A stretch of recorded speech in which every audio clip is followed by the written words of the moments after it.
First of all, a huge spoiler warning. Guys, I can't even count how many times this new episode made me cry. And of course, that's why it's my new favourite episode. As such, I'm taking it upon myself to point out, break down, and explore every important aspect of it. From Eda's obvious romance with Raine, to the completely unexpected reveal of King's dad. So buckle up and enjoy. Before I begin, many of you watch my videos regularly without subscribing. If you subscribe, you'll not only be greatly supporting the channel, but also alerted to all my latest Owl House content so that you don't miss out. You can always change your mind later. If you're feeling extra generous, feel free to click the Patreon link in my description and donate some change for some awesome perks. Now back to the video. I was scheduled for some me time today, so hand yourself over before things get nasty.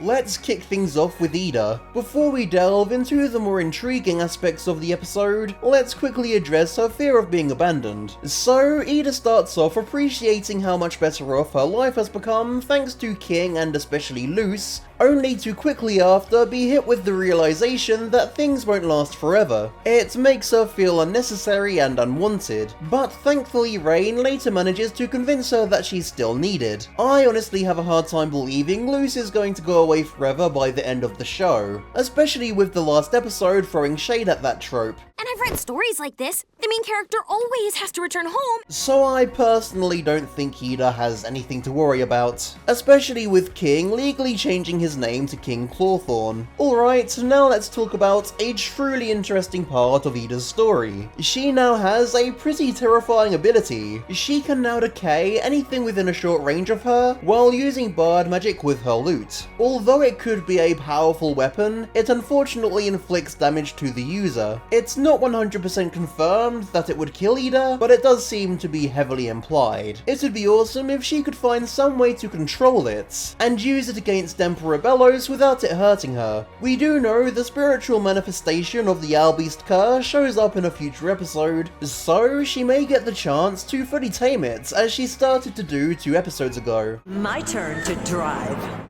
Alright, now we definitely got to discuss Raine. They are absolutely perfect. While they may be the coven head for Bard, they're secretly the leader of a vigilante group that call themselves Bards Against the Throne, or the Bats for short. Vigilante bats in masks, huh? Kind of reminds me of someone. Anyway, Raine's idea to form the group was actually inspired by Eda herself, who once told Raine to stand up to their fears. After learning that the Emperor's coven was corrupt, they moved up the ranks to take Belos down from the inside, and sought out like-minded bards along the way to help their goals, including Katya from all the way back in episode 1. So what exactly is bard magic and what does it do? Seemingly, it functions as a sort of telekinesis. This means that it has the power to move objects and pull off stunts like controlling limbs. I'm assuming this works by the music manipulating vibrations in the air surrounding things, hence why the pluck of a string could cause a magic circle to wobble. It also unsurprisingly has hypnotic abilities, as we see the Emperor's henchmen wear earmuffs to protect themselves from the magic's effects, and one of the bards manages to put henchmen to sleep with her music. This is pretty typical of bards in pop culture. Now back to Raine themselves.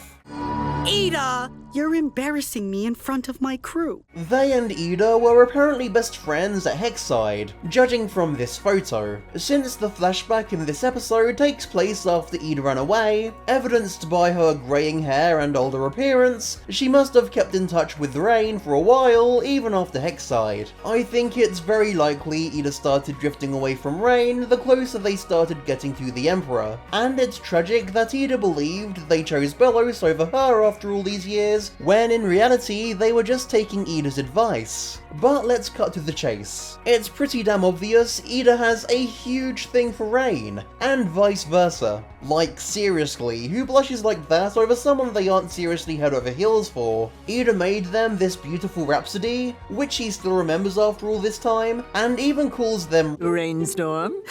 Haven't heard that in a minute. Cutesy nicknames are like relationship 101, and you can't tell me that flashback wasn't framed specifically to be romantic. Let me know in the comments if you think they're enough as well. Unfortunately, the romance was short-lived after these two jerks had to go and ruin it for everybody. Apparently these Coven tattoos are actually some kind of failsafe in case the Coven heads rebel against Belos. Pretty smart thinking, to be honest. But give Eda back her NB lover, dammit. Let's go ahead and move on to the Coven heads, starting with Darius of the Abomination Coven. We're both thinking it, aren't we? Damn, this dude is hot. Unfortunately, he's also completely self-obsessed and a huge jerk-ass. We absolutely need to talk about his powers though. Alright, no more playing around! There's a surprising amount you can do with abomination magic, a lot more than just creating sentient goo monsters like we've seen it being used for so far. It can apparently teleport from a pretty far away distance, as well as be solidified to become a sword. By far though, the most scary ability is his ability to go full abomination. It was already apparent he was infused with the stuff from his hair, but this is just insane. Still, kinda hot though. Now let's talk about Eba, the Beast Head. I actually think there's a good chance we'll see this baby boy redeemed. He seems mischievous more than evil, and it's very interesting that he was so invested in King's stream. It tells me he has a kind heart. It actually makes a ton of sense for the Beast Coven head to be an empathetic person, as he probably has to empathize with the animals to effectively communicate with them through magic.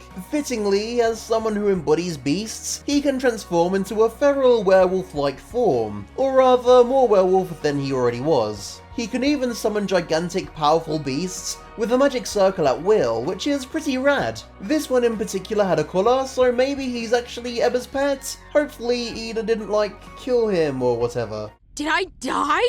Am I in the bad place? Last and certainly not least, King's dad actually isn't dead. Yeah, I'm shocked too. Notably, he has wings, which is really cool, as it means we might see King sprout his own pair. It seems like he's been travelling around on a carriage, and I have to worry that if he's travelling, it's because he's on the run. It definitely didn't sound like he left King willingly, if shouting son and then disappearing for years is anything to go by. It's also very interesting to me that he saw King's Instagram stream. It's a bit of a coincidence to me that he had just happened to come across it, so maybe he's been watching his son from a distance this whole time via Instagram. That'd be plausible, and also pretty damn touching.